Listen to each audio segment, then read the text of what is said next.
ನುಡಿದಂತೆ ನಡೆಯುತ್ತಿರುವ ಸರ್ಕಾರ ಅಂತೇಳಿ ಇವತ್ತು 1000 ದಿನಗಳ ಸಾಧನೆ ಅಂತೇಳಿ ಇವತ್ತೇನು ಸಾಧನಾ ಸಮಾವೇಶ ಮಾಡ್ಕೊಂಡು ಕೂತಿದ್ದಾರೆ ರಾಜ್ಯದ ಮುಖ್ಯಮಂತ್ರಿಗಳು, ಉಪಮುಖ್ಯಮಂತ್ರಿಗಳು. ಈ ರಾಜ್ಯದಲ್ಲಿ ಬಡವರು ಯಾವ ರೀತಿ ಆರೋಗ್ಯ ಕ್ಷೇತ್ರದಲ್ಲಿ ಸಮಸ್ಯೆಗಳನ್ನು ಎದುರಿಸ್ತಾ ಇದ್ದಾರೆ ಅಂತಕ್ಕಂಥ ಕಿಂಚಿತ್ತಾದ್ರೂ ಕೂಡ ಕಾಳಜಿ ಇದೆಯಾ ರಾಜ್ಯ ಸರ್ಕಾರಕ್ಕೆ? ಇದನ್ನು ನಾನು ಇವತ್ತು ಕೇಳಲಿಕ್ಕೆ ಇಚ್ಛೆ ಪಡ್ತೇನೆ.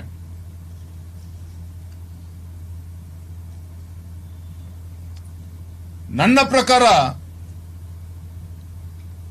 ಈ ಕಾಂಗ್ರೆಸ್ ಸರ್ಕಾರ ನುಡಿದಂತೆ ನಡೀತಾ ಇರ್ತಕ್ಕಂಥ ಸರ್ಕಾರ ಅಲ್ಲ. ಸಿದ್ದರಾಮಯ್ಯ, ಡಿ.ಕೆ. ಶಿವಕುಮಾರ್ ನೇತೃತ್ವದ ಕಾಂಗ್ರೆಸ್ ಸರ್ಕಾರ ಈ ರಾಜ್ಯದಲ್ಲಿರುವಂತಹ ಬಡವರ ಪರವಾಗಿರ್ತಕ್ಕಂಥ ಸರ್ಕಾರ ಅಲ್ಲ. ಇದರ ಬದಲಾಗಿ ಈ ಕಾಂಗ್ರೆಸ್ ಸರ್ಕಾರ, ಸಿದ್ದರಾಮಯ್ಯ, ಡಿ.ಕೆ. ಶಿವಕುಮಾರ್ ಸರ್ಕಾರ ದಲ್ಲಾಳಿಗೋಸ್ಕರ ಇರುವಂತ ಸರ್ಕಾರ, ದಲ್ಲಾಳಿಗಳನ್ನ ಸಾಕ್ತಾ ಇರ್ತಕ್ಕಂಥ ಸರ್ಕಾರ. ಇದು ಜನ ಇವತ್ತು ಮಾತನಾಡ್ತಾ ಇದ್ದಾರೆ. ಸ್ನೇಹಿತರೆ, ಈ ಮಾತನ್ನು ಹೇಳೋದಕ್ಕೆ ಕಾರಣ ಇದೆ.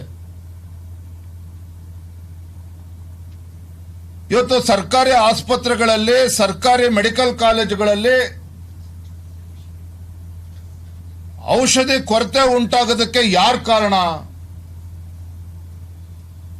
ಕಾರಣ ಅಂತ ಹೇಳಿದ್ರೆ ರಾಜ್ಯ ಸರ್ಕಾರವೇ ಕಾರಣ, ಸಂಬಂಧಪಟ್ಟಂತ ಸಚಿವರೇ ಕಾರಣ. ನನಗೆ ಲಭ್ಯ ಇರತಕ್ಕಂತ ಮಾಹಿತಿಯ ಪ್ರಕಾರ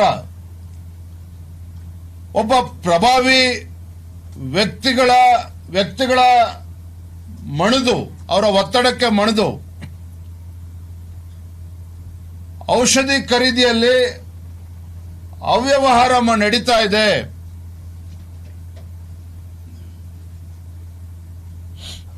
ಔಷಧಿ ವಿಚಾರದಲ್ಲೂ ಕೂಡ ಜಿಲ್ಲಾ ಆಸ್ಪತ್ರೆಗಳಲ್ಲಿ, ರಾಜ್ಯದ ಬೇರೆ ಬೇರೆ ಭಾಗಗಳಲ್ಲಿ ತುಂಡು ಗುತ್ತಿಗೆಯನ್ನು ಕೊಟ್ಟಿದ್ದಾರೆ ಇವರು. ಕೇಂದ್ರ ಸರ್ಕಾರ, ರಾಜ್ಯ ಸರ್ಕಾರ ಅನುಮತಿ ಇರತಕ್ಕಂಥ ಅನೇಕ ಸಂಸ್ಥೆಗಳಿದ್ದಾವೆ. ಇವರಿಂದ ಇವರು ಔಷಧಿಗಳನ್ನ ಖರೀದಿ ಮಾಡ್ತಾ ಇಲ್ಲ. ಟೆಂಡರ್ಗಳನ್ನ ಕರೆದ್ರೂ ಸಹ ಟೆಂಡರ್ನಲ್ಲಿ ಭಾಗವಹಿಸ್ತಾ ಇಲ್ಲ ಯಾರು ಕೂಡ. ಯಾಕೆ ಅಂತ ಹೇಳಿದ್ರೆ, ನಾನು ನೇರವಾಗಿ ಆರೋಪ ಮಾಡ್ತಾ ಇದ್ದೇನೆ, ಕಮಿಷನ್ ಹಾವಳಿಯಿಂದ 15% 20% ಏನು ಕಮಿಷನ್ ಕೇಳ್ತಾ ಇದ್ದಾರೆ. ಈ ವ್ಯವಸ್ಥೆಗೆ ಬೇಸತ್ತು ಟೆಂಡರ್ ಕರೆದ್ರೂ ಸಹ ಯಾವುದೇ ಕಂಪನಿಗಳು, ಪಬ್ಲಿಕ್ ಎಂಟರ್ಪ್ರೈಸಸ್ಗಳು ಔಷಧಿಯನ್ನ ಸರ್ಕಾರಕ್ಕೆ ಹೊತ್ತು ಸರ್ಕಾರಿ ಆಸ್ಪತ್ರೆಗಳಲ್ಲಿ ಸರಬರಾಜು ಮಾಡೋದಕ್ಕೆ ಟೆಂಡರ್ ಪ್ರಕ್ರಿಯೆಯಲ್ಲೂ ಕೂಡ ಭಾಗವಹಿಸೋದಕ್ಕೆ ಮುಂದೆ ಬರ್ತಾ ಇಲ್ಲ. ಹಾಗಾಗಿ ಇಡೀ ವ್ಯವಸ್ಥೆ ಹದಗೆಡಿಸೋದಕ್ಕೆ ರಾಜ್ಯ ಸರ್ಕಾರ ಇವತ್ತು ಕಾರಣ ಆಗಿದೆ. ಕರ್ನಾಟಕ ರಾಜ್ಯ ಔಷಧ ಉಗ್ರಾಣ ನಿಗಮದಿಂದ ಸರ್ಕಾರಿ ಆಸ್ಪತ್ರೆಗಳಿಗೆ ಔಷಧಿ ಖರೀದಿ ಪದ್ಧತಿ ಈ ರಾಜ್ಯ ಸರ್ಕಾರ ತಿಲಾಂಜಲಿ ಹೇಳಿ ಬಹಳ ದಿನಗಳಾಗಿದ್ದಾವೆ. ನಾಗಲೇ ಹೇಳಿದಾಗೆ ಜಿಲ್ಲಾ ಮಟ್ಟದಲ್ಲಿ, ತಾಲೂಕು ಮಟ್ಟದಲ್ಲಿ ತುಂಡು ಗುತ್ತಿಗೆ ಮೂಲಕ ಔಷಧಿ ಖರೀದಿ ಮಾಡೋದಕ್ಕೇನು ಸರ್ಕಾರ ಮುಂದಾಗಿದೆ.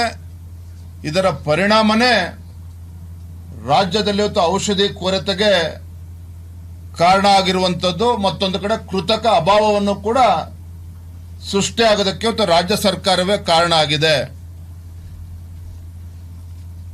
ಇದಕ್ಕೆ ಯಾರು ಇದರಲ್ಲಿ ಮಹಾನುಭಾವರು ಇದ್ದಾರೆ ಅಂತ ಹೇಳಿದ್ರೆ, ಮಂಗಳೂರು ಮೂಲದ ಒಬ್ಬ ಖಾಸಗಿ ವ್ಯಕ್ತಿ, ಮತ್ತೊಮ್ಮೆ ಹೇಳ್ತಾನೆ, ಮಂಗಳೂರು ಮೂಲದ ಒಬ್ಬ ಖಾಸಗಿ ವ್ಯಕ್ತಿ ರಾಜ್ಯದ ಔಷಧಿ ಖರೀದಿ ವ್ಯವಸ್ಥೆಯನ್ನ ನಿಯಂತ್ರಣದಲ್ಲಿಡ್ಕೊಂಡು ಬಹುತೇಕ ಸರ್ಕಾರಿ ಆಸ್ಪತ್ರೆಗಳಲ್ಲಿ ಈತ ಒಬ್ಬನೇ ಇದನ್ನ ಎಲ್ಲವೂ ಕೂಡ ಸಪ್ಲೈ ಮಾಡುವಂತ ಒಂದು ಪರಿಸ್ಥಿತಿ ನಿರ್ಮಾಣ ಮಾಡ್ಕೊಂಡಿದ್ದಾರೆ.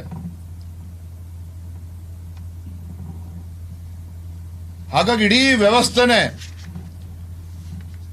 ಆರೋಗ್ಯ ಇಲಾಖೆ ಸಂಪೂರ್ಣ ವ್ಯವಸ್ಥೆ ಒಬ್ಬ ಖಾಸಗಿ ವ್ಯಕ್ತಿಗೆ ಇವತ್ತು ಪಾಲಾಗಿರುವಂತದ್ದು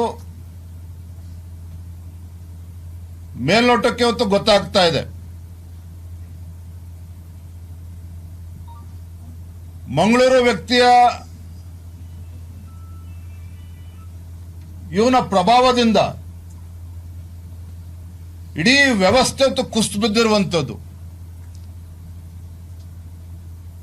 ಇಡೀ ವ್ಯವಸ್ಥೆ ಕುಸಿದು ಬೀಳೋದ್ರ ಜೊತೆಗೆ ಬಡವರು ಇವತ್ತು ಪರದಾಡ್ತಾ ಇದ್ದಾರೆ.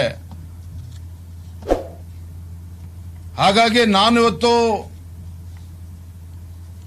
ಮಾನ್ಯ ಸಚಿವರಾಗಿರುವಂತಹ ದಿನೇಶ್ ಗುಂಡೂರಾವ್ ಅವರಿಗೆ ನಾನು ಒತ್ತಾಯ ಮಾಡ್ತೇನೆ, ಆಗ್ರಹ ಪಡಿಸ್ತೇನೆ, ಈ ರೀತಿ ಕೃತಕ ಅಭಾವವನ್ನು ಸೃಷ್ಟಿ ಮಾಡೋದಕ್ಕೆ ನೀವು ಅವಕಾಶನ ನೀಡಬಾರದು. ಇವತ್ತು ರಾಯಚೂರಾಗಲಿ, ತುಮಕೂರಾಗಲಿ, ಕೋಲಾರ ಆಗಲಿ, ಹಾಸನ ಆಗಲಿ, ಬೆಳಗಾವಿ ಆಗಲಿ, ಮಂಡ್ಯ ಆಗಲಿ ಎಲ್ಲ ಔಷಧಿಯ ಟೆಂಡರ್ಗಳು ಈತ ಒಬ್ಬನೇ ಖಾಸಗಿ ವ್ಯಕ್ತಿಗೆ ಸಿಗುವಂತೆ ಯಾಕೆ ಪರಿಸ್ಥಿತಿ ನಿರ್ಮಾಣ ಆಗ್ತಾ ಇದೆ, ಅನಿವಾರ್ಯತೆ ನಿರ್ಮಾಣ ಆಗ್ತಾ ಇದೆ? ಇದರಲ್ಲಿ ಏನು ಷಡ್ಯಂತ್ರ ನಡೆದಿದೆ, ಏನು ಪಿತೂರಿ ನಡೆದಿದೆ, ಏನು ಅವ್ಯವಹಾರ ನಡೀತಾ ಇದೆ? ಮಾರುಕಟ್ಟೆಗಿಂತ 3 ಪಟ್ಟು ಹೆಚ್ಚು ದರದಲ್ಲಿ ಔಷಧಿ ಖರೀದಿ ಮಾಡತಕ್ಕಂತ ಪರಿಸ್ಥಿತಿ ಇವತ್ತು ರಾಜ್ಯದಲ್ಲಿ ಯಾಕೆ ನಿರ್ಮಾಣ ಆಗಿದೆ? ಇಷ್ಟೊಂದು ಔಷಧಿ ಕೊರತೆ ಆಗೋದಕ್ಕೆ ಯಾರು ಕಾರಣ ಅನ್ನೋದನ್ನು ಕೂಡ ಮಾನ್ಯ ಸಚಿವರು ಬಹಿರಂಗ ಪಡಿಸಬೇಕು ಅಂತ ನಾನು ಆಗ್ರಹ ಪಡಿಸ್ತೇನೆ. ಈ ಖಾಸಗಿ ವ್ಯಕ್ತಿ ಯಾರು ಅಂತ ನೀವು ಕೇಳಬಹುದು. ಮಂಗಳೂರು ಮೂಲದ ಈ ಖಾಸಗಿ ವ್ಯಕ್ತಿ ಯಾರು ಅಂತ ಹೇಳಿದ್ರೆ ವಹಾಬ್ ಖಾನ್ ಅಂತೇಳಿ, ವಹಾಬ್ ಖಾನ್. ರಾಜ್ಯದ ಎಲ್ಲ ಆಸ್ಪತ್ರೆಗಳಲ್ಲೂ ಕೂಡ ಈತನಿಗೆ ಟೆಂಡರ್ ಸಿಗುವಂಥದ್ದು, ಬೇರೆ ಯಾರು ಕೂಡ ಮುಂದೆ ಬರ್ತಾ ಇಲ್ಲ. 100 ರೂಪಾಯಿ ಇದ್ದದನ್ನ 300 ರೂಪಾಯಿಗೆ ಇವತ್ತು ಖರೀದಿ ಮಾಡ್ತಕ್ಕಂಥ ಪರಿಸ್ಥಿತಿ ನಿರ್ಮಾಣ ಆಗಿದೆ. ಇದರ ಪರಿಣಾಮ ಎಲ್ಲ ಜಿಲ್ಲೆಗಳಲ್ಲೂ ಕೂಡ ಹರಾಸ್ಮೆಂಟ್ ಕೂಡ ಪ್ರಾರಂಭ ಆಗಿದೆ. ನಾ ಬರುವಂತ ದಿನಗಳಲ್ಲಿ ಇದ್ರ ಬಗ್ಗೆ ಇನ್ನೂ ಹೆಚ್ಚು ಮಾಹಿತಿಗಳನ್ನು ಕೊಡ್ತೇನೆ, ದಾಖಲೆಗಳನ್ನು ಕೂಡ ನಾನು ಬಿಡುಗಡೆ ಮಾಡ್ತೇನೆ. ಲೇಟೆಸ್ಟ್ ಹಾಗೂ ಇಂಟ್ರೆಸ್ಟಿಂಗ್ ಸುದ್ದಿಗಳಿಗಾಗಿ ಬಾಸ್ ಟಿವಿ ಕನ್ನಡ ಚಾನೆಲ್ನ ಸಬ್ಸ್ಕ್ರೈಬ್ ಮಾಡಿ, ಹಾಗೆಯೇ ಬೆಲ್ ಐಕಾನ್ ಪ್ರೆಸ್ ಮಾಡಿ. ಇದರ ಜೊತೆಗೆ ಫೇಸ್ಬುಕ್, ಇನ್ಸ್ಟಾಗ್ರಾಮ್, ಎಕ್ಸ್ ನಲ್ಲೂ ಮಿಸ್ ಮಾಡದೆ ಫಾಲೋ ಮಾಡಿ.